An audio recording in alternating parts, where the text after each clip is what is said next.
মহেশতলার 29 নম্বর ওয়ার্ডে গৃহবধূর রহস্য মৃত্যু। মৃত মহিলার নাম হচ্ছে শিল্পী বিবি, বয়স 34। নার্স হিসেবে কর্মরত ছিলেন ওই মহিলা। বাড়ির পিছন থেকেই অচৈতন্য অবস্থায় উদ্ধার হয়েছে সেই মহিলার দেহ। হাসপাতালে নিয়ে যাওয়া হয়, তবে হাসপাতালে নিয়ে গেলে মৃত বলে ঘোষণা। খুনের অভিযোগ মৃতার স্বামীর। কি বলেছেন মৃতার স্বামী শুনবো।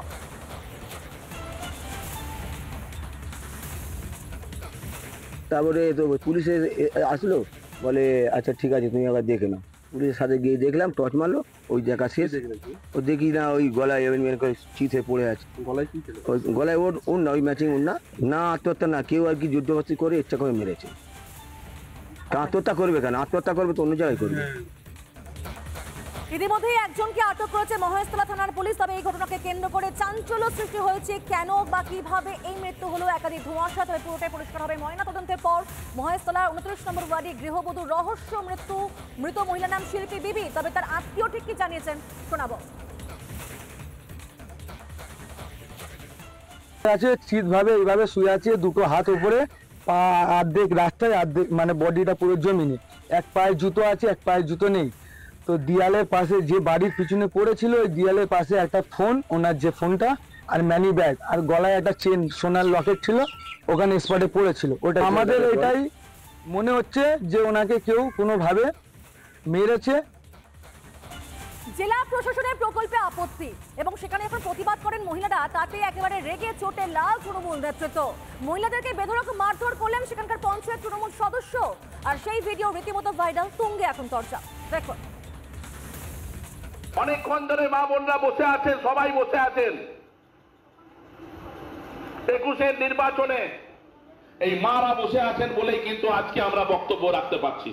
এটা বলতে দ্বিধা নয়, কারণ মহিলারা মমতা বন্দ্যোপাধ্যায়কে কথা দিয়েছিল এবং 21-এর নির্বাচনে জয়লাভের মূল কাণ্ডারি মহিলারা।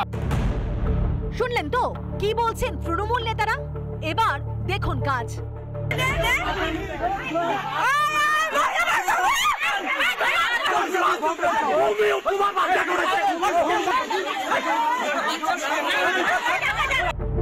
রাস্তার মাঝে মহিলাদের গায়ে হাত তুলছেন তৃণমূল নেতা।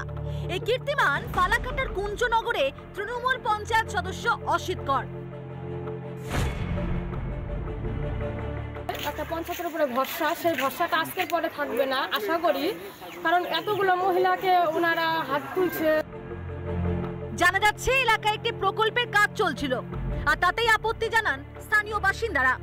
পরে প্রকল্পের কাজ শুরু হলে বাধা দিতে যান গ্রামের বেশ কয়েকজন মহিলা, আর তখনই তাঁদেরকে অকথ্য ভাষায় গালিগালাজ করা হয় বলে অভিযোগ। শুধু তাই নয়, রীতিমতো মারধরও শুরু হয়। ইতিমধ্যে এই ঘটনায় তৃণমূলের পঞ্চায়েত সদস্য অসিত কর সহ দুজনের বিরুদ্ধে দায়ের হয়েছে অভিযোগ। তার ভিত্তিতে এদিন এলাকায় যায় পুলিশ। মহিলাদের উপরে এরকম অকথ্য অত্যাচার হয়েছে, এইটা পঞ্চায়েত প্রতিনিধি হয়ে এবং একজন বয়স্ক লোক হয়ে মহিলাদের উপরে এরকম আক্রমণ করেছে, আর তাদের আত্মঘাতী একটা হুমকি দিচ্ছে বর্বর। আজকেও সকালবেলা দিয়েছে। মহিলা ঘিরে ধরে রবীন্দ্রনাথ বাড়ি থেকে এই দৌড়ে আসে, আমাকে গালিগালাজ করে আমাকে ধরে ফেলে। তখন আমি তার হাত থেকে বাঁচার জন্য ওদেরকে ধাক্কা সরা দিই। কুঞ্জনগরের রাস্তায় কিছু মহিলা কিছু পুরুষ বিজেপি নেতৃত্ব উস্কানি দিয়ে সেই দুজন পঞ্চায়েতকে আক্রমণ করে, বাসের লাঠি নিয়ে এসে তার উপরে প্রহার করে। কোনোভাবে আমাদের পঞ্চায়েত দুজন বেঁচেছে।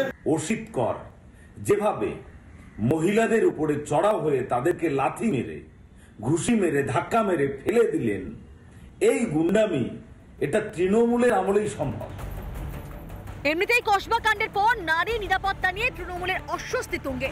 তারই মধ্যে তৃণমূল নেতার হাতেই আক্রান্ত মহিলারা, আর এতেই শাসকের আসল চেহারাটাই যেন সামনে এনে দিল রিপাবলিক বাংলা। নানা ধরনের কন্টেন্ট দেখার জন্য লাইক করুন, শেয়ার করুন আমাদের ফেসবুক পেজ, সাবস্ক্রাইব করুন আমাদের ইউটিউব চ্যানেল। পাশাপাশি অন্যান্য ব্রেকিং নিউজের জন্য অবশ্যই চোখ রাখুন রিপাবলিক বাংলায়।